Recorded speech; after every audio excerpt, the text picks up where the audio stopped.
Game on. Game on. And all of our characters, including Norm the Human Barbarian, Wayne the Dwarven Bard, Erlich the Gnome Warlock, and Berserker Billy, our Goliath Cleric, all of us have one thing in common. Whether we've met before or whether we're just getting to know each other, we're currently working as caravan guards right now. And as level 1 characters, caravan guard is a pretty classic job for you to get. You know, there's not much, you can't go in and fight a dragon at this level right now. So you're kind of making a little bit of money watching out for bandits and goblins as this caravan full of like 10 wagons has been traveling along this beautiful trail through a land that is called Eltergard. Eltergard is a land of rolling hills, and it is near a beautiful metropolitan city along the Sword Coast called Baldur's Gate. And we, on this caravan, in theory, are bound for Baldur's Gate, and we're about to stop tonight in a village called Greenest. And what's nice about village like Greenest is it's a tiny little place. Nothing bad is ever gonna happen. Oh, Greenest. That's foreshadowing. Probably, right? I see what you're doing, Tim. No trouble. It's a teeny tiny little village without anything noteworthy. We'll sell some cabbages, get some money, and then continue on to Baldur's Gate, except... Old takes exposed, Tim, right now. I'm nervous.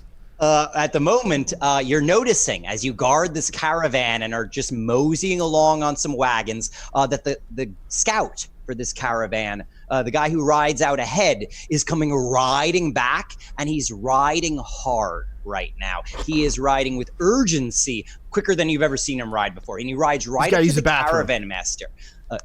He's kind of like the caravan master is like our boss, and this scout rides up to him, and we see him hop off his horse, and he starts talking to the caravan master, and the caravan master is like, ooh, and we see the caravan master rush over to us, and he says, okay, the scout just told me Greenest, the village, is on fire right now. Okay. There's smoke rising from the village. I don't know.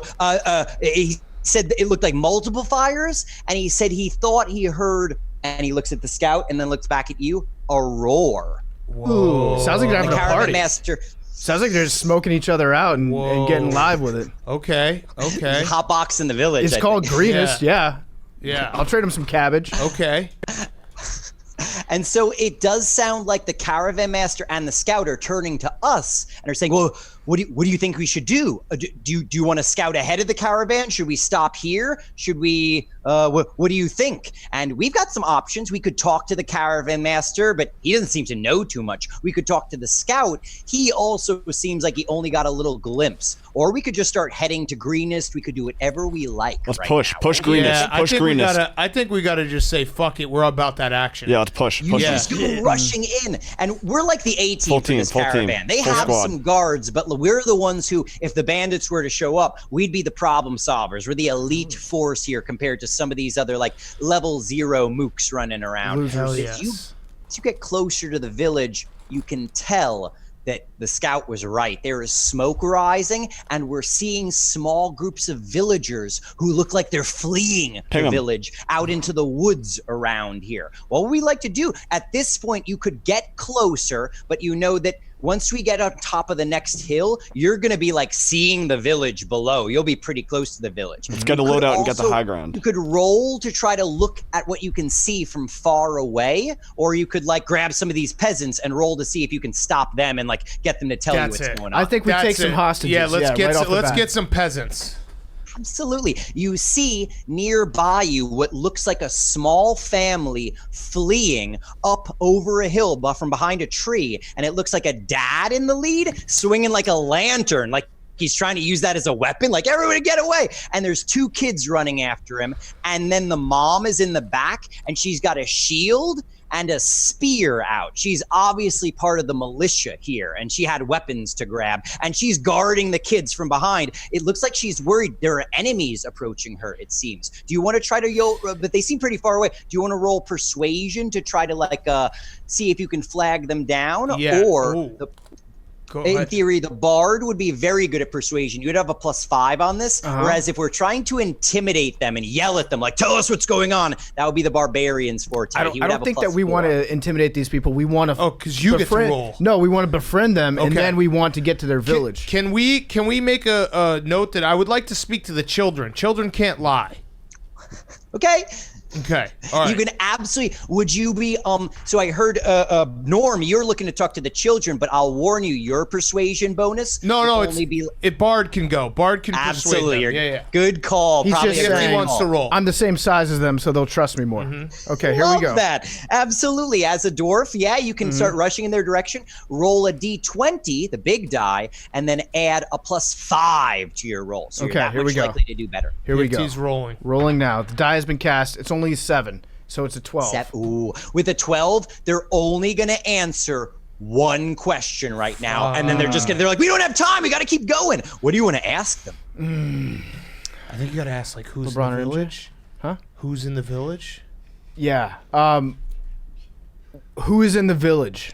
Who's in the village? The dad looks at you and he just goes, ugh, like he has no time to answer. But the two kids, the boy and the girl, they look at each other, and the boy's clearly smiling at you. He loves to meet a dwarf. He probably hasn't met a dwarf before. And then he blurts out, red robes, guys in red robes, and the little ones, little monsters and their friends who have red robes. I don't know. They're taking everything. They're taking everything in the village and setting it on fire. And then his sister grabs him and says, shut up, we gotta go. Okay. So what do we do now? Push. I think we gotta go full send in this village. Wait, I want to hear what Tim has to say. What does red robes mean? Do we know? Oh, good question. So if you're wondering what red robes might mean, you can roll a history check. And I would say everybody could roll this history check. And if everybody roll a d20 to see if you know what red robes might mean. What are we looking for here? And in theory, the warlock has a +4. If you get a 15 or higher, let me know. But the warlock's really the only one who would have a big bonus. You gotta roll. I got a 12. Billy got an 8. 19. I got an 18. I got 19. The warlock got a 19. A 19 with a +4 equals. And you have a 23.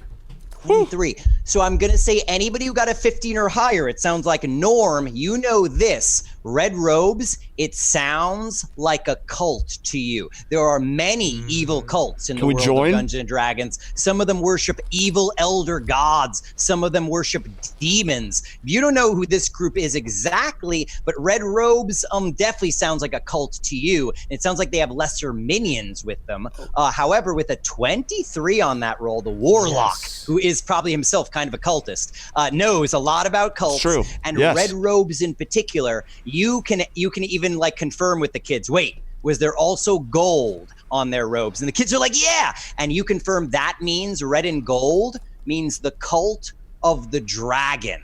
The cult of the dragon is a group who worship dragons, evil dragons, like they are gods. Fuck yeah. And they serve dragons as lesser minions, kind of. They feed dragons. Yeah. Okay, wait. Now, are they dragons or wyverns? Because I've been told that there's a difference.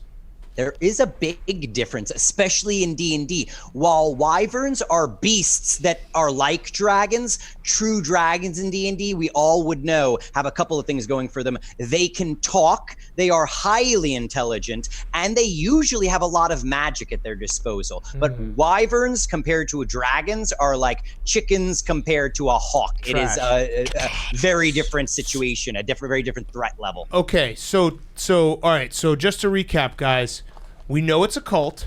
We know it's a cult for dragons. It sounds awesome. What is our option now for our next move?